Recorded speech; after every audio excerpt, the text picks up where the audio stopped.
Okay बच्चों, चलिए तो अब हम लोग यहाँ पर फिजिकल प्रॉपर्टीज तक हम लोगों ने बढ़िया तरीके से डिस्कशन कर लिया था। And I guess physical property के अंदर तो एज सच कोई डाउट होता नहीं है, और फिजिकल प्रॉपर्टी के अंदर कोई खास सवाल आने के चांसेस भी नहीं होते, क्योंकि वैसे भी 30 नंबर का टेस्ट होने वाला है और उसके अंदर कितना सामने वाला क्वेश्चन पूछेगा, तो मुझे नहीं लगता कि ज़्यादा सवाल फिजिकल प्रॉपर्टी में से आएंगे। लेकिन अगला topic is your chemical property, and जिसमें से मुझे लगता है कि सवाल आने के चांसेस ज़्यादा ही होंगे। तो चलेगा, इस केमिकल प्रॉपर्टी की बात करते हैं और सबसे पहले बात करते हैं स्टेबिलिटी की। सबसे पहले हम लोग बात करते हैं केमिकल प्रॉपर्टीज के अंदर स्टेबिलिटी की, कि आपका अमोनिया कितना स्टेबल होगा। तो देखिए basically ammonia is highly stable, और जब आपको अमोनिया के बारे में यह बोला जाए कि भाई साहब ये बहुत ही ज्यादा स्टेबल है, दैट मीन्स आप लोगों को समझ जाना चाहिए कि अगर अमोनिया यूजुअली आपके पास में एग्जिस्ट कर रहा है तो इसे इसके कंस्टिट्यूएंट पार्टिकल यानी नाइट्रोजन और हाइड्रोजन में तोड़ना मेरा तकिया कलाम की खेल नहीं है बच्चों का, तेल निकल जाएगा अच्छों का। तो अगर आपको अमोनिया को कन्वर्ट करना है नाइट्रोजन और हाइड्रोजन के अंदर, यानी अगर आपको अमोनिया को डीकंपोज करना है, तो आपको इसको डीकंपोज करने के लिए red hot, it should be hot not hat, again my typist के सस्ते नशे, रेड हॉट और इलेक्ट्रिक स्पार्क पास करना पड़ेगा। ठीक है, तो जब आप लोगों को अमोनिया के बारे में यह बोला जाए कि भाई ये बहुत स्टेबल है और अगर आपको इसको डीकंपोज करना है नाइट्रोजन और हाइड्रोजन में, तो आप लोगों को इतना ज्यादा हाई टेम्परेचर देना पड़ेगा कि ये रेड हॉट हो जाए, red hot iron, red hot iron इसके अंदर आपको मिलाना पड़ता है। रेड हॉट आयरन यानी आयरन इतना गर्म हो जाए कि वो बिल्कुल लाल चमकने लगे। जब आप रेड हॉट आयरन को अमोनिया के अंदर मिलाओगे तब वो इसको नाइट्रोजन हाइड्रोजन में ब्रेक कर देगा, या सबसे best is the electric spark. Electric spark मतलब आप मान के चलो बहुत ज्यादा हाई वोल्टेज क्रिएट करना। जब आप बहुत ज्यादा हाई वोल्टेज क्रिएट करोगे, जब बहुत ज्यादा कड़कड़ कड़कड़ कड़कड़, वो बिजली नहीं कड़कती ऊपर आसमान में, बिजली कड़कती कड़कड़ कड़कड़ कड़, उसमें जो वोल्टेज होता है उतना ज्यादा हाई वोल्टेज, उतना ज्यादा स्ट्रॉन्ग अगर इलेक्ट्रिक स्पार्क आपके पास में है, तब जाकर आपका अमोनिया नाइट्रोजन और हाइड्रोजन में टूटेगा। ना एक इंपॉर्टेंट बात मैं आपको यहां पर क्लियर कर दूं, बहुत सारे बच्चों के मन में सवाल आएगा कि सर अमोनिया जो आप बनाते हो, आपने अभी अभी हमको हाबर प्रोसेस में अमोनिया बनाना सिखाया, तो आपने बोला सर रिएक्शन रिवर्सिबल है, अमोनिया टूटकर नाइट्रोजन हाइड्रोजन बनाता है, तो फिर यहां पर मेरे हिसाब से तो अमोनिया स्टेबल नहीं होना चाहिए, आप तो हाईली स्टेबल बोल रहे हो। बेटा रिएक्शन के रिवर्सिबल होने का मतलब ये नहीं है कि तुम्हारा अमोनिया स्टेबल नहीं है। प्रोडक्ट स्टेबल जरूर होगा, प्रोडक्ट हाईली स्टेबल होगा, 100% स्टेबल होगा, 100% स्टेबल होगा, लेकिन क्या होता है कुछ ऐसी केमिकल रिएक्शंस होती है जो एक सर्टेन टाइम पीरियड पर पहुंचने के बाद इक्विलिब्रियम में आ जाती है। मतलब कि आप कुछ केमिकल रिएक्शन केमिस्ट्री में ऐसी देखते हो, जैसे मान लो आपने शुरुआत में 100% अमोनिया 100% नाइट्रोजन और 100% हाइड्रोजन लिया, इस समय तुम्हारा अमोनिया 0% है। अब ये डीकंपोज हुआ और मान लो ये बच गया 20%, ये बच गया 20% और अमोनिया बन गया 80%। अब ये रिएक्शन इक्विलिब्रियम में आ गई। अब इक्विलिब्रियम में आने की वजह से अब आप ये देखोगे कि फर्दर अगर ये दोनों रिएक्ट करके अमोनिया बना रहे तो अमोनिया वापस से टूट के बना लेगा। ये रिएक्शन को इक्विलिब्रियम में रखने के लिए होता है। इसका मतलब ये कभी भी नहीं है कि अमोनिया अनस्टेबल कंपाउंड है, नहीं। अमोनिया अगर आपने हाबर प्रोसेस से बनाकर निकाल लिया, अगर आपने हाबर्स प्रोसेस का इस्तेमाल करके अमोनिया को बाहर निकाल लिया, अगर आपने अमोनिया को कहीं पर स्टोर कर लिया, तो अब ये अमोनिया बहुत स्टेबल रहेगा। अब आपको अमोनिया को तोड़ने में बहुत मुश्किल होगी और अमोनिया को तोड़ने के लिए आपको इलेक्ट्रिक स्पार्क या रेड हॉट आयरन देना पड़ेगा। तो ये बात को कभी भी कंफ्यूजन में मत लेने की कोशिश करना कि सर अमोनिया स्टेबल नहीं है। नहीं, अमोनिया बहुत स्टेबल है, it is very very very stable. ठीक है, चलिए आगे बढ़ते हैं। Lewis base. नाउ आप लोग ऑलरेडी अगर मेरे साथ में डाई नाइट्रोजन पढ़ चुके हो तो डाई नाइट्रोजन में मैंने आप सब लोगों को यह बात बहुत पहले भी बता दी थी कि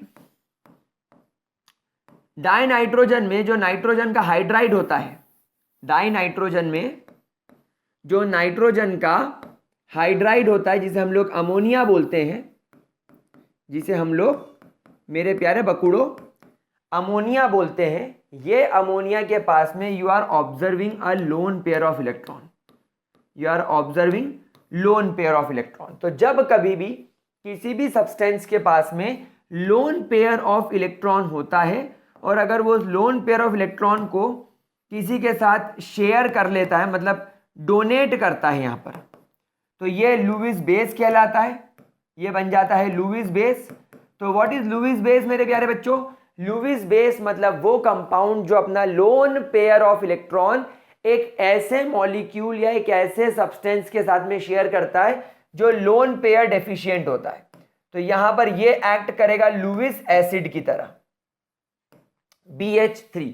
देखो क्योंकि बोरॉन के आउटर मोस्ट शेल में सिर्फ 3 ही इलेक्ट्रॉन होते हैं, तो एक हाइड्रोजन यहां, एक हाइड्रोजन यहां, एक हाइड्रोजन यहां आ जाता है, ये तीनों अपने अपने इलेक्ट्रॉन शेयर कर लेता है। तो अभी आप देखो बोरॉन के आउटर मोस्ट शेल में 6 इलेक्ट्रॉन है, मतलब ये इलेक्ट्रॉन डेफिशिएंट स्पीशीज है, ये इलेक्ट्रॉन डेफिशिएंट स्पीशीज है।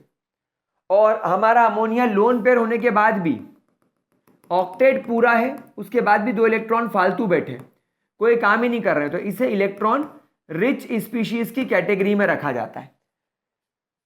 तो ये क्या करेगा, ये अपना लोन पेयर इसके साथ में शेयर कर लेगा, ये देखो। और ये जो बॉन्ड बनता हुआ दिखाई दे रहा है, इस बॉन्ड को कोऑर्डिनेशन बॉन्ड बोला जाता है, कोऑर्डिनेशन बॉन्ड। यानी यहां पर आपका अमोनिया एक बहुत अच्छा लुईस बेस की तरह बिहेव करेगा क्योंकि उसके पास में नाइट्रोजन के ऊपर एक लोन पेयर होता है और वो अपने लोन पेयर को एक ऐसी स्पीशीज के साथ शेयर कर लेता है जिसके पास में इलेक्ट्रॉन की डेफिशिएंसी हो। आई थिंक हलवा कॉर्ड लॉजिक है, कोई बड़ी बात नहीं है। सेकेंड केमिकल प्रॉपर्टी भी इजी पीजी है, अगर आप चाहें तो स्क्रीनशॉट ले लीजिए। आगे बढ़े, ले लिया स्क्रीनशॉट, चलिए great, let's move towards the next topic.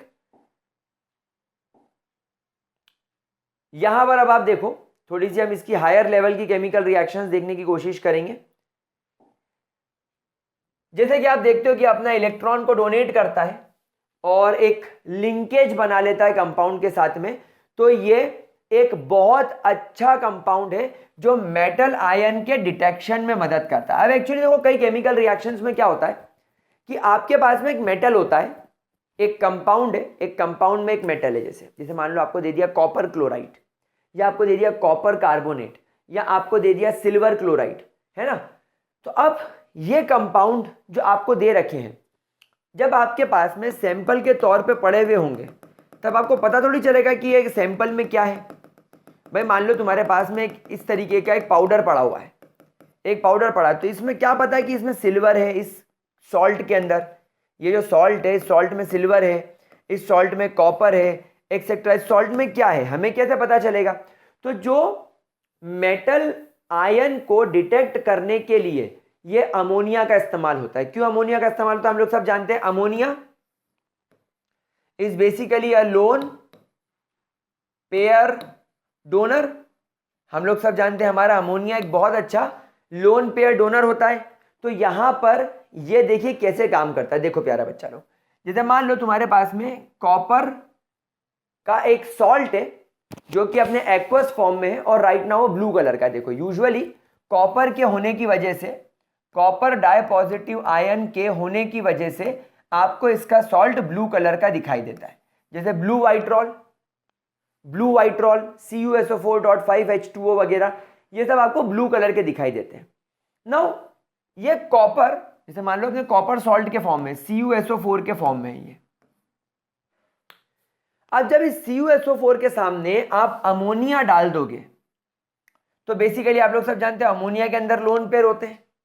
और आपको इतनी अक्ल तो मेरे सभी प्यारे प्यारे गुलगुले बच्चों में है कि जब आप कॉपर का इलेक्ट्रॉनिक कॉन्फ़िगरेशन देखते हो एटॉमिक नंबर 29, तब आपको इसके 4s ऑर्बिटल में 1 इलेक्ट्रॉन, 3d ऑर्बिटल में 10 इलेक्ट्रॉन दिखाई देते हैं।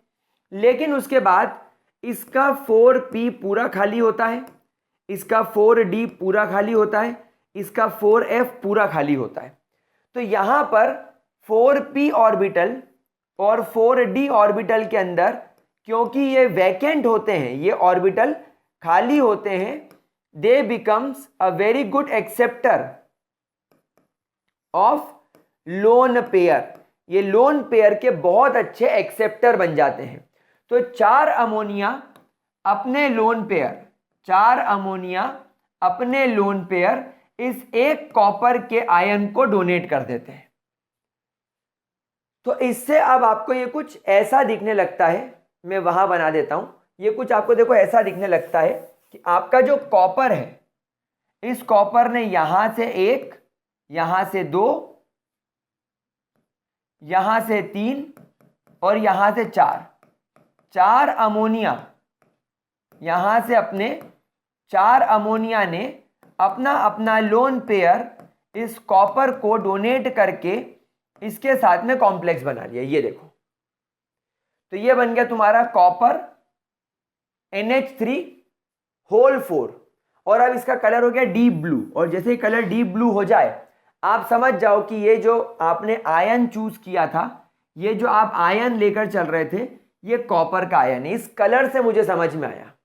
और डाई पॉजिटिव चार्ज तो ऊपर रहेगा ही जो कॉपर पर था। तो अगर मान लो आपने यहां पर कॉपर की जगह पर कॉपर सल्फेट चूज किया हुआ होता, तो यहां पर CuNH3 होल 4 के आगे यहां पर डेफिनेटली SO4 डाई नेगेटिव लगा हुआ होता। समझ में आई बात आप लोगों को? तो यहां पर आपको देखने को मिला कि भाई हमारा जो कॉपर है वो एक बहुत अच्छा लोन पेयर एक्सेप्टर बन गया और अमोनिया हमारा लोन पेयर डोनर है ही। तो ये एक कोऑर्डिनेशन कंपाउंड बन गया। इस कंपाउंड को कोऑर्डिनेशन कंपाउंड बोलते हैं। हम लोग टर्म 2 के अंदर इसको सीखेंगे।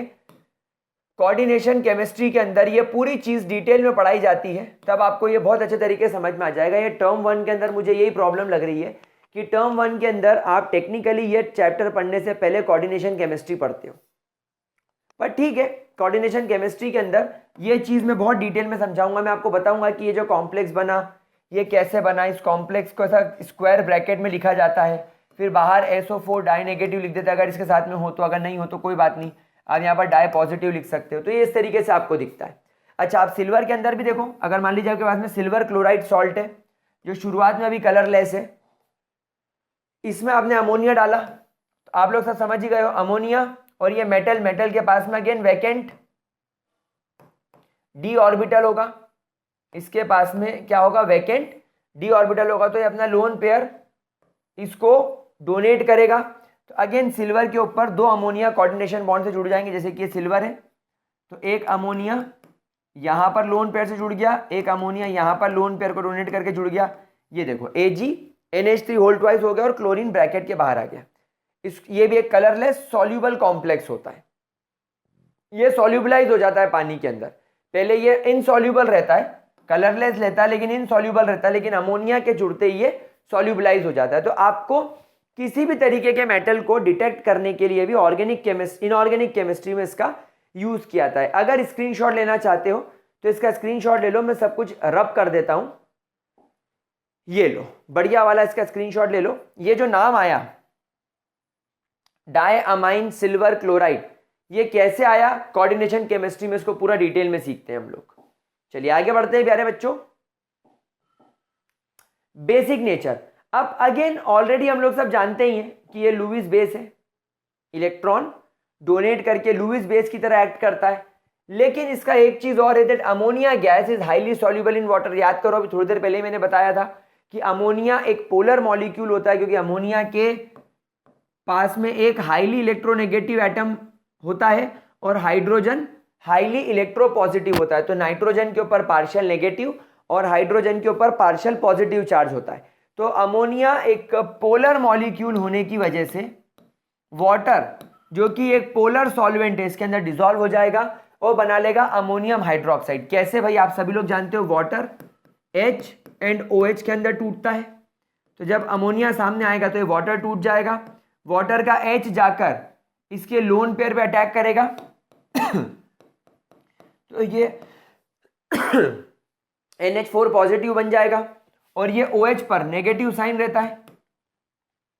तो ये नेगेटिव साइन यहां पर आकर इसको बैलेंस कर देगा, तो बन जाएगा तुम्हारा अमोनियम हाइड्रोक्साइड। नाउ गाइस, आप सभी लोग जानते हो अगर आपके पास में कोई सब्सटेंस बेसिक है तो उसके पास में हाइड्रोक्साइड आयन होता है, और यहां पर आपके अमोनियम हाइड्रोक्साइड के पास में हाइड्रोक्साइड आयन है, यानी कि जब कभी भी इसे डीएसोसिएट होना होगा, जब कभी भी ये सॉल्ट या ये बेस डिसोसिएट होगा तो ये केटायन और एनायन में डिसोसिएट होगा, जिसमें hydroxide ion will cause the basic nature of this salt. तो बेसिकली ये बेसिक नेचर शो करता है, यानी कि किसी भी सब्सटेंस का अगर आपको बेसिक नेचर चेक करना हो तो आप बस देख लो कि वो पानी में सॉल्युबल होने के बाद किस प्रकार का प्रोडक्ट बना रहा है। अगर वो प्रोडक्ट में हाइड्रोक्साइड आयन है मतलब वो डेफिनेटली बेसिक नेचर का है। क्या ये बात समझ में आ गई मेरे प्यारे बच्चों? किसी भी चीज को अगर आपको पहचानना है कि क्या ये एसिडिक होगा तो उस सब्सटेंस को पानी में मिलाओ, अगर वो एसिड बना के दे तो एसिडिक। जैसे एक बहुत बढ़िया एग्जांपल दूं मैं आपको, जैसे CO2।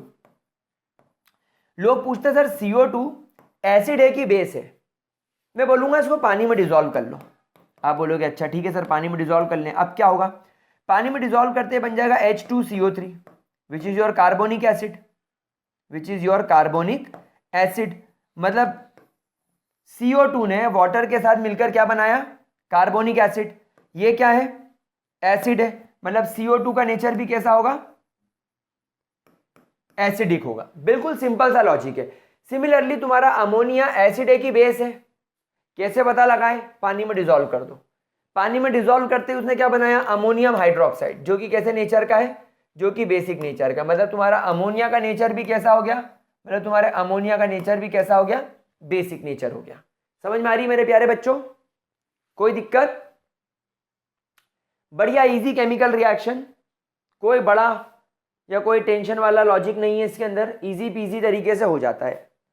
चलिए इसका स्क्रीनशॉट ले लीजिए, स्क्रीनशॉट ले लीजिए, आगे बढ़ते हैं।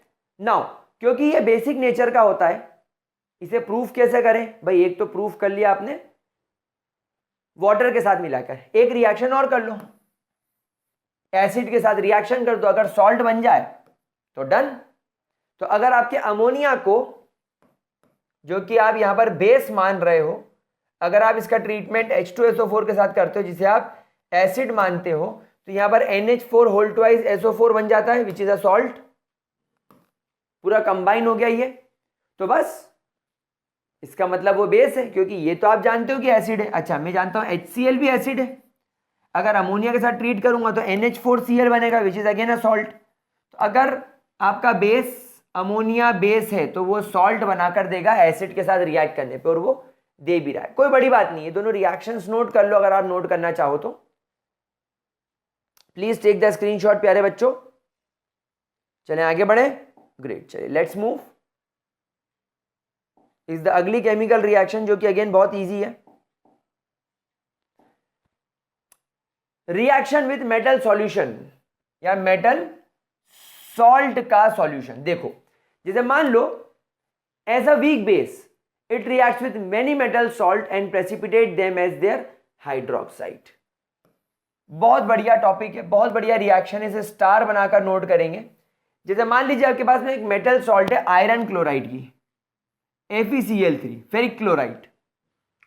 जब आप इसका ट्रीटमेंट अमोनियम हाइड्रोक्साइड के साथ करते हैं, जब आप इसका ट्रीटमेंट अमोनियम हाइड्रोक्साइड के साथ करते हो, देखो यहां पर क्या होगा, सीधा सा हिसाब है, ये NH4 यहां से एक Cl को लेकर NH4Cl लेकर केमिकल रिएक्शन से बाहर हो जाएगा। अब यहां पर क्या बचा, अब यहां पर बचा OH, अब यहां पर क्या बचा, यहां बचा FeCl2। समझ गए बात को मेरे प्यारे बच्चों? अब हम क्या करें, अब हम इसको और एक बार अमोनियम क्लोराइड के साथ ट्रीट करेंगे। ऐसे हम इसको ट्रीट करते जाएंगे, ऐसे हम इसको ट्रीट करते जाएंगे जब तक कि इसका पूरा क्लोरीन यहां से बाहर ना निकल जाए। पूरा क्लोरीन बाहर निकल गया देखो, फिर एक क्लोरीन को एक अमोनियम लेकर अमोनियम क्लोराइड बन के बाहर हो गया, फिर एक अमोनियम इसके बचे हुए क्लोरीन को लेकर अमोनियम क्लोराइड लेकर बाहर हो गया। अब यहां पर सिर्फ क्या बचा, Fe। अब यहां पर क्या बचा, Fe। अब यहां पर क्योंकि इस रिएक्शन को मुझे बैलेंस करना पड़ेगा, मुझे इसके लिए 2 लेना पड़ेगा और मुझे इसके लिए यहां पर कुछ 6 लेना पड़ेगा। तो यहां पर अल्टीमेटली जब आप यहां से सारे अमोनियम क्लोराइड निकाल दोगे, टोटल यहां से 6 अमोनियम क्लोराइड निकलेंगे। टोटल यहां से आपको 6 अमोनियम क्लोराइड निकलते हुए नजर आएंगे, ठीक है। और यहां पर आपको 6 OH बनते हुए दिखाई देंगे। अब यहां पर क्या करा आप लोगों ने, अब यहां पर आपने क्या करा, 1 2 और 3 ऑक्सीजन इस Fe के साथ कंबाइन करके Fe2O3 ले लिए। अब यहां पर देखो 1 2 3 4 5 6 हाइड्रोजन है और 1 2 और 3 ऑक्सीजन है। तो अपन यहां पर इसको लिखेंगे 3H2O। तो Fe2O3 डॉट 3H2O का फॉर्मेशन होगा विच इज योर रस्ट, जो कि एक ब्राउन कलर का प्रेसिपिटेट है, जो कि एक ब्राउन कलर का प्रेसिपिटेट है। आप लोग सब जानते हो रस्ट कैसे बनता है।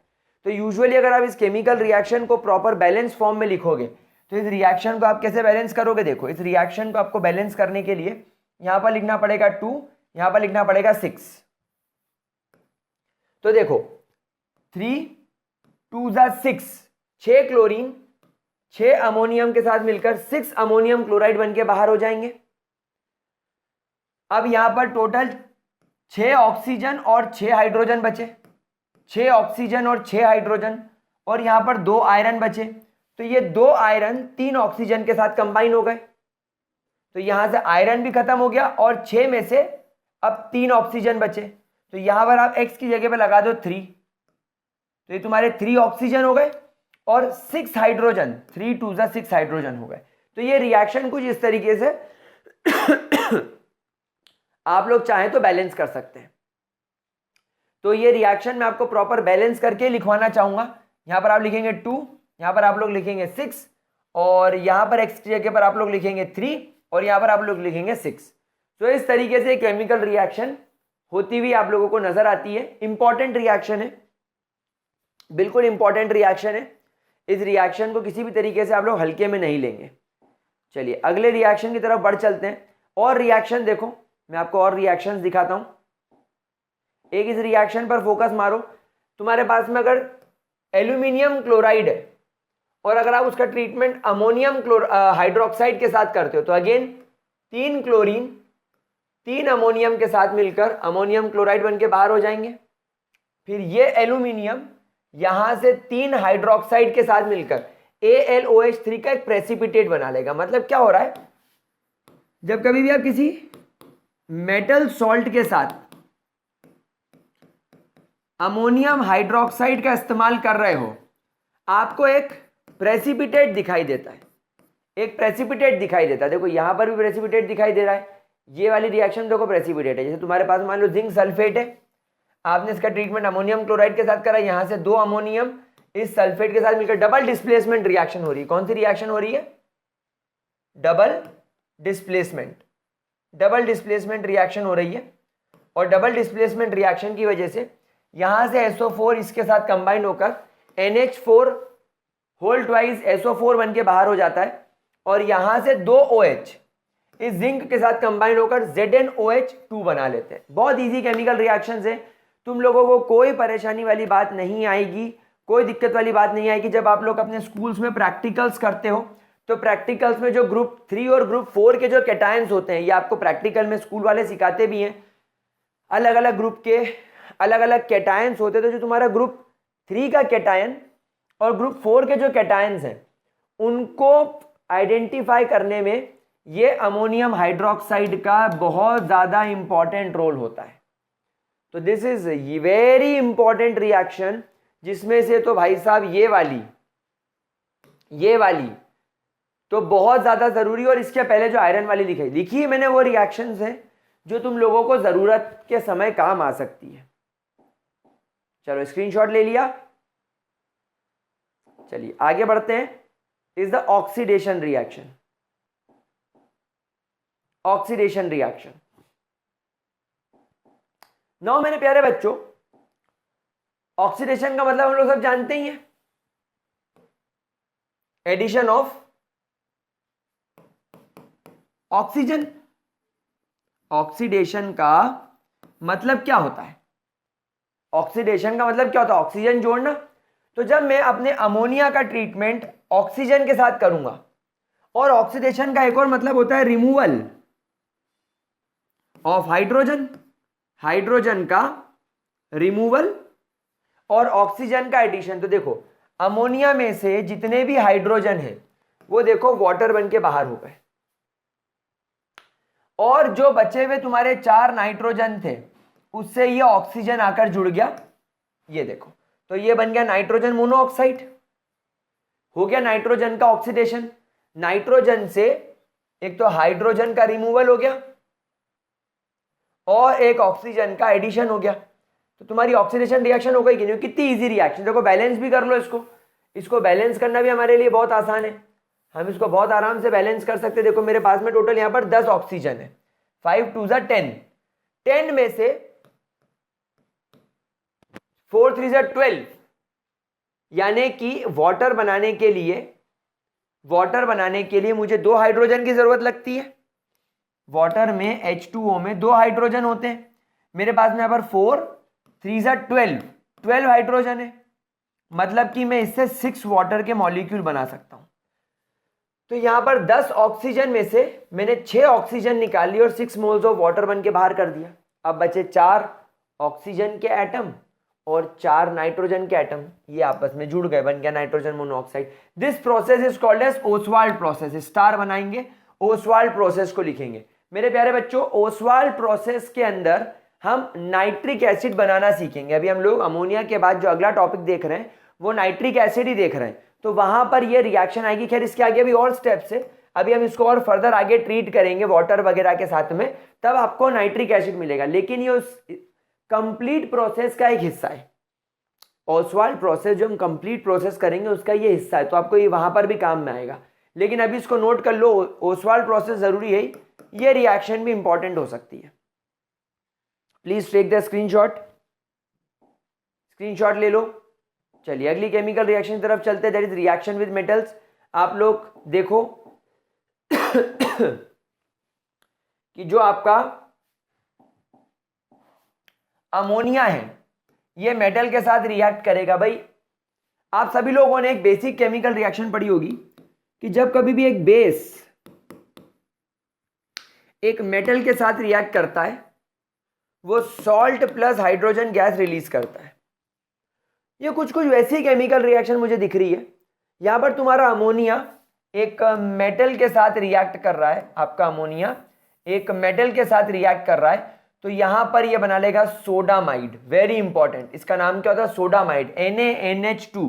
ये ऑर्गेनिक केमिस्ट्री के अंदर बहुत ज्यादा इंपॉर्टेंट है। ऑर्गेनिक केमिस्ट्री के अंदर हम इसे इस्तेमाल करेंगे, बहुत ज्यादा जरूरी रिएजेंट में से एक है। तो सोडामाइड कैसे बनता है? जब आप सोडियम मेटल का ट्रीटमेंट अमोनिया के साथ करते हो। एक्चुअली यहां पर क्या होगा, ये रिएक्शन थोड़ी सी उल्टी लिखी हुई है। ये NH2 के 2 मोल्स होते हैं, तो यहां पर एक सोडियम, ओके, यहां पर मुझे 2 लगाना पड़ेगा और यहां पर भी मुझे 2 लगाना पड़ेगा। अब ये रिएक्शन बैलेंस है, तो 2 सोडियम 2 अमोनिया के साथ रिएक्ट करेंगे, लेकिन अमोनिया एक हाइड्रोजन को छोड़ देगा, NH3 की जगह वो NH2 बन जाएगा।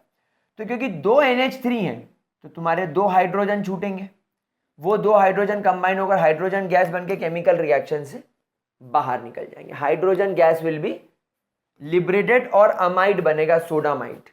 You will call it as a sodamide. Screenshot ले लो। इस रिएक्शन को बैलेंस कर लेना, यहां पर 2 लगा लेना और यहां पर भी 2 लगा लेना। मैं लगा देता हूं क्योंकि मेरे बकुड़ो तुम लोग भूल जाओगे जल्दीबाजी में। ये लो, इसका स्क्रीनशॉट ले लो, आप टेक द स्क्रीनशॉट। चलिए आगे बढ़ते हैं। Reaction with carbon dioxide. मेरे प्यारे बच्चों, let's talk about reaction with carbon dioxide. देखो यहां पर आप लोग ध्यान रखिएगा, कंडीशंस क्या मेंटेन करनी है। एक तो टेम्परेचर इज वेरी इंपॉर्टेंट, क्योंकि कार्बन डाइऑक्साइड एक वीक एसिड होता है। रिएक्शंस की कंडीशंस मेंटेन करना बहुत जरूरी है। तो टेम्परेचर आप मान के चलो लगभग 200 डिग्री सेल्सियस के आसपास का ले रहे हो, नियर अराउंड 200 डिग्री सेल्सियस, और प्रेशर भी आप लगभग उतना ही रख रहे हो। तो ये याद करने में आसान हो जाता है, 200 डिग्री 200 atm, ये आपका प्रेशर हो गया। 220 लिखा हुआ है, आप 200 भी याद कर सकते हो। तो यहां पर देखो क्या होगा, यहां पर तुम्हारा अमोनिया कार्बन डाइऑक्साइड के साथ रिएक्ट करेगा। तो क्या करेगा देखो, ये NH3 एक्चुअली कुछ इस तरीके से कन्वर्ट हो जाएगा कि 2 NH3 है आपके पास में, इसमें से एक हाइड्रोजन इसके पास चला जाएगा, तो ये NH3 से NH4 बन जाएगा और ये NH3 से NH2 बन जाएगा। तो एक तरफ NH2 आ गया, एक तरफ NH4 आ गया, और ये कार्बन डाइऑक्साइड को मैंने COO के फॉर्मेट में लिख लिया। इसको बोलते हैं ammonium carbonate. This is called as ammonium carbonate. लेकिन ये अनस्टेबल रहता है, it is not very stable, ये थोड़ा अनस्टेबल रहता है और वक्त के साथ ये डीकंपोज हो जाता है।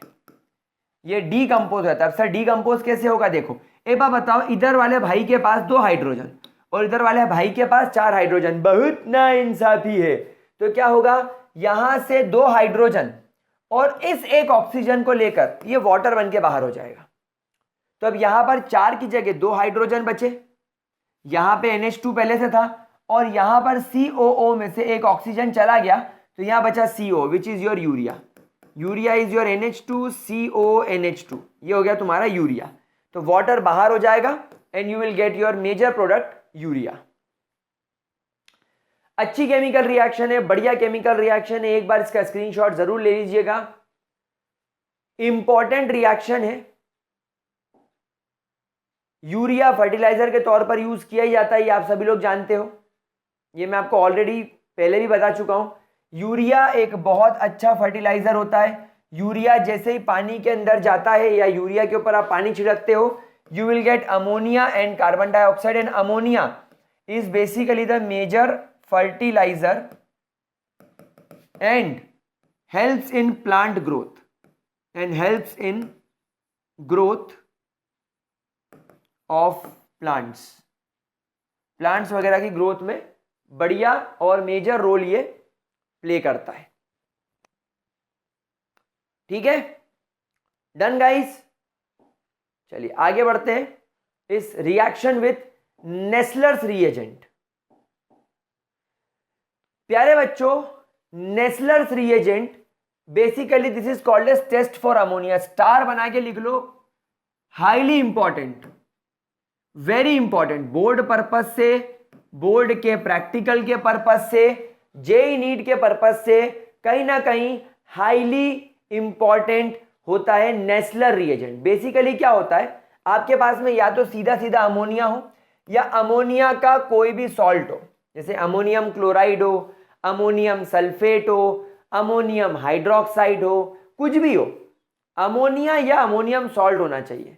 जब आप इसको नेस्लर्स रिएजेंट के साथ ट्रीट करते हो तो आप लोगों को ब्राउन कलर के प्रेसिपिटेट दिखाई देते हैं। मतलब अगर आपने नेस्लर रिएजेंट लिया और उसने रिजल्ट में, उसने जब रिएक्शन कंप्लीट होने के बाद जब रिजल्ट में अगर ब्राउन कलर का प्रेसिपिटेट दिखाना चालू करा, मतलब समझ जाओ कि आपके पास में जो गैस थी वो अमोनिया थी या जो सॉल्ट था वो अमोनियम सॉल्ट था। ये इस बात को प्रूफ कर देता है। कैसे प्रूफ करता है वो अब हम लोग केमिकल रिएक्शन के अंदर देखेंगे। देखो K2HgI4 is your Nessler's reagent. यहां पर हमें बेसिक मीडियम रखना पड़ेगा, इसलिए हम अमोनियम NaOH सोडियम हाइड्रोक्साइड लेते हैं और अमोनिया का ट्रीटमेंट करके देखते हैं। अब यहां पर देखिए क्या होगा, बहुत इजी सी केमिकल रिएक्शन होगी। एक आयोडाइड कॉम्प्लेक्स बनेगा, this is your iodide complex, जो कि ब्राउन कलर का होता है। ये जो आपका आयोडाइड कॉम्प्लेक्स होता है यही ब्राउन कलर का प्रेसिपिटेट देता हुआ नजर आता है। देखिए क्या होगा, मेरी बात समझना, बहुत आराम से समझने की कोशिश करना। ये रिएक्शन वैसे तो यहां पर बैलेंस्ड नहीं है, this reaction is not exactly balanced, और कई बार क्या होता है कि वहां पर हमने पोटेशियम लिया हुआ है नेस्लर्स रिएजेंट में, लेकिन यहां पर वो इसको सोडियम के तौर पर दिखा देते हैं। ठीक है ना, तो कोई चिंता करने वाली खास बात नहीं है, खास घबराने वाली बात नहीं है। यहां पर आप बस को आपको क्या करना है, यहाँ पर जैसे हमने NaOH लिया हुआ है तो आप इसको 3KOH ले लो। जैसे क्या होता है, कुछ किताबें इसको लिखती है और फिर खुद ही अपनी चीज पर कायम नहीं रह पाती, तो हम एक काम करते हैं, इसको 3KOH लेते हैं। अब देखो हुआ कैसे रिएक्शन, आराम से समझना, मेरी तरफ सबका फोकस होना चाहिए। मैं बहुत इंपॉर्टेंट रिएक्शन समझाने वाला हूं। देखो टोटल आपके पास में, टोटल आप लोगों के पास में यहां पर आप ध्यान से देखिएगा, यहां से NH3 में से एक हाइड्रोजन माइनस कर दो तो NH2 बचेगा, यानी वहां से एक हाइड्रोजन छोड़कर ये NH2 बन गया। फिर इसके पास में ये वाला Hg, क्योंकि Hg के 2 मोल्स हैं, ये दोनों Hg इससे आके कंबाइन हो जाते हैं। ये देखो Hg और Hg by an oxygen bridge, जो कि आपको यहां से मिलेगा। और फिर 8 आयोडीन्स में से एक आयोडीन आकर यहां पर एक कॉम्प्लेक्स बना लेता है।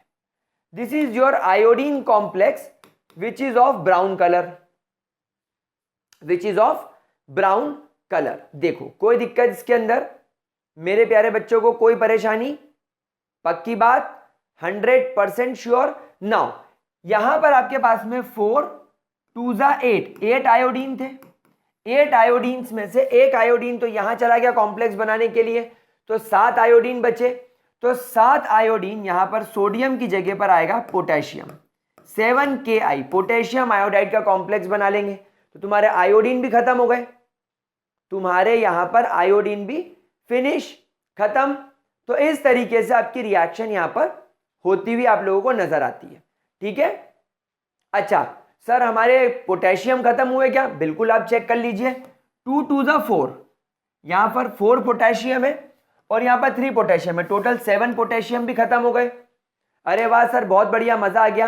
अब सर यहां पर बस एक चीज नहीं समझ में आ रही है, 3 KOH थे, KOH KOH KOH, पोटेशियम तो खत्म हो गए, एक ऑक्सीजन भी खत्म हो गया। अब सर क्या करें?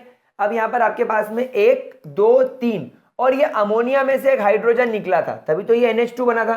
तो ये 4 हाइड्रोजन है और ये 2 ऑक्सीजन बचे हैं, तो ये वाटर बन गए। अरे आ गया समझ में, हलवा है भैया, हलवा। तो ये रिएक्शन थोड़ी कॉम्प्लिकेटेड है, तो आप लोगों को कुछ भी नहीं करना है, बस एक प्रोडक्ट याद रखना है। प्रोडक्ट क्या ध्यान रखना है, देखो NH2 OHG2 NH2 I, OHG2 NH2 I, ऐसे आप इस प्रोडक्ट को याद रख सकते हो। मैं इसकी बहुत गंदी ट्रिक मुझे याद आई, क्या मैं आपको इसकी ट्रिक बता दूं? गाइस कोई मुझे ब्लेम नहीं करेगा सर आप गंदी गंदी बातें करते हो, लेकिन देखो HG हग, हग हग क्योंकि 2 बार है, सो हग हग नाचती हुई आई, हग हग नाचती हुई आई, न से नाचती, H से हुई, आई से आई। सो हग हग नाचती हुई आई, कब? जब नेस्लर मेरे सामने आई। जब नेस्लर मेरे सामने आई तो मैं हग हग नाचती हुई आई। तो आप ये ट्रिक का इस्तेमाल कर सकते हैं। वैसे इसको मिलियंस बेस बोला जाता है। ये जो तुम्हारे सामने कॉम्प्लेक्स बनाना, this complex is called as Millon's, not millions, sorry पागल हो गया मैं, मिलन्स बेस, मिलन की जल्दी है, ये वाला मिलन्स बेस है। तो नेस्लर्स जब सामने आई तो हग हग नाचती हुई आई, मिलन। ठीक है, ब्राउन कलर का कॉम्प्लेक्स। चलिए नोट कर लीजिए, आई डोंट थिंक इसके अंदर कोई प्रॉब्लम होगी। नेक्स्ट केमिकल रिएक्शन की तरफ चलते हैं। Liquid ammonia as a solvent. भाई अब मैं इसके अंदर क्या ही बोलूं, वी ऑल नो हमारा लिक्विड अमोनिया एक बहुत अच्छा सॉल्वेंट होता है। क्यों? क्योंकि जिस प्रकार वाटर पोलर होता है और वह सेल्फ आयोनाइज होता है, आपको पता है ना, वाटर खुद को आयोनाइज कर लेता है H पॉजिटिव और OH नेगेटिव में। ठीक उसी तरह तुम्हारे जो 2 अमोनिया है, जब ये दोनों अमोनिया एक दूसरे के आमने सामने आते हैं तो एक अमोनिया एसिड बन जाता है और एक अमोनिया बेस बन जाता है। जो अमोनिया एसिड बनता है वो अपना प्रोटॉन इसे डोनेट कर देता है, प्रोटॉन डोनेट करने की वजह से इस पर नेगेटिव चार्ज आ जाता है, और जो प्रोटॉन एक्सेप्ट करता है उससे उस पर पॉजिटिव चार्ज आ जाता है। तो आपको एक कैटायन दिखाई देने लगता है, एक एनायन दिखाई देने लगता है। तो जिस प्रकार वाटर एक पोलर मॉलिक्यूल होता है, ठीक उसी तरह अमोनिया भी बिहेव करता है। यहां पर अगर आप H2O के साथ में एक और H2O ले लोगे तो ये H प्लस आकर इस दूसरे वाटर पे अटैक करेगा और इसको बना लेगा H3O पॉजिटिव, और ये OH नेगेटिव तो पहले से था। तो ये इस तरीके से आपको यहाँ पर ये वाली रिएक्शन भी होती हुई दिखाई देती है। तो लिक्विड अमोनिया एक अच्छा सॉल्वेंट होता है और अपने अंदर जितने भी पोलर सॉल्ट होते हैं, पोलर सॉल्ट क्योंकि ये भी पोलर होता है, तो इसके अंदर जितने भी आपके पोलर मॉलिक्यूल्स होते हैं वो सारे के सारे पोलर मॉलिक्यूल्स इसके अंदर बिना किसी चिंता के डिसॉल्व हो जाते हैं। क्या इसके अंदर कोई परेशानी? हलवा है। चलिए आगे बढ़ते हैं और अब हम धनाधन इसके यूजेस पढ़ने की तरफ बढ़ चलते हैं। पहला यूज नाइट्रोजिनस फर्टिलाइजर्स बनाने के काम में आता है, जैसे अमोनियम नाइट्रेट, यूरिया। हम इसकी रिएक्शन सीख के आ चुके हैं। Ammonium phosphate, ammonium sulphate, calcium ammonium nitrate, CAN। Market में ये मिलता है, ये 1 मार्क क्वेश्चन में आने के चांसेस हैं। What is CAN? Calcium ammonium nitrate. और कैसे बनता है ये? अमोनिया से बनता है। दूसरा मेरे प्यारे बच्चों इसका जो बहुत इंपॉर्टेंट रोल होता है वो होता है नाइट्रिक एसिड बनाना इन ओसवाल्ड प्रोसेस। इसमें हम लोग सीख के आ चुके हैं कि जब आप लोग अमोनिया का ऑक्सीडेशन करते हो तो 4 लिखना पड़ता है। यहाँ पर 4 नाइट्रोजन मोनोऑक्साइड बनता है और 6 वाटर के मॉलिक्यूल बाहर हो जाते हैं और ये आगे जाकर वाटर के साथ ट्रीट होकर नाइट्रिक एसिड HNO3 बनाता है, जो हम लोग आगे सीखेंगे। लेकिन ये ओसवाल्ड प्रोसेस में भी बहुत ज़्यादा ज़रूरी होता है। स्क्रीनशॉट। ग्रेट, आगे बढ़ते हैं। भाई जब कुछ याद ना आए, वैसे ये थ्योरेटिकल चैप्टर्स के लिए सिखाया जाता है, जब आप लोग बोर्ड एग्जाम्स वगैरह देते हो और कुछ याद ना आए तो लेबोरेटरी रिएजेंट लिख के आगे बढ़ जाओ। भाई लैब में यूज करते हैं, कोई डिनाई नहीं कर सकता भाई, करते हैं नहीं हो तो तुम मना कर दो। अच्छा, मैंने आपको बताया था कि लिक्विड अमोनिया बहुत कम टेम्परेचर कॉज करता है, क्योंकि जब लिक्विड अमोनिया होता है तो लिक्विड अमोनिया हाइड्रोजन बॉन्डिंग से जुड़ा हुआ होता है। इनके बीच में you will be observing hydrogen bonding, और ये हाइड्रोजन बॉन्ड बड़ा स्ट्रांग होता है। इसलिए जो तुम्हारा इन्वायरमेंट है, तुम्हारा जो सराउंडिंग है, वहां से ये हीट अब्जॉर्ब करके, वहां से ये लिक्विड अमोनिया ढेर सारी हीट अब्जॉर्ब करके अपने इस बॉन्ड को तोड़ता है, अपने इस बॉन्ड को ट्याऊं ट्याऊं ट्याऊं तोड़ता है और बॉन्ड को तोड़कर ये गैसियस अमोनिया में बदल जाता है।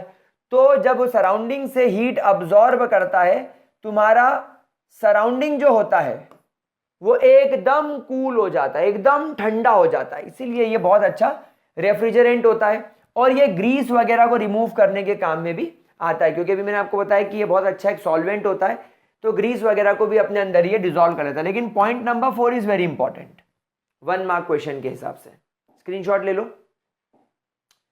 चलिए अब हम लोग अमोनिया आज कंप्लीट कर चुके हैं।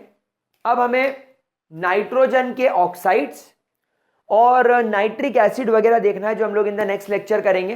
तो गाइज आज का लेक्चर यही खत्म करते हैं। That's all for today. Bye bye, take care, have a great day. कोई डाउट कमेंट सेक्शन में लिखो एंड डोंट वरी, ये जो मैं स्लाइड्स के फॉर्म में पढ़ा रहा हूं ये सिर्फ इनऑर्गेनिक केमिस्ट्री के कुछ टॉपिक्स तक ही रहेगा। उसके बाद अपना व्हाइट बोर्ड और हम सिर्फ ऐसे ही पढ़ा करेंगे।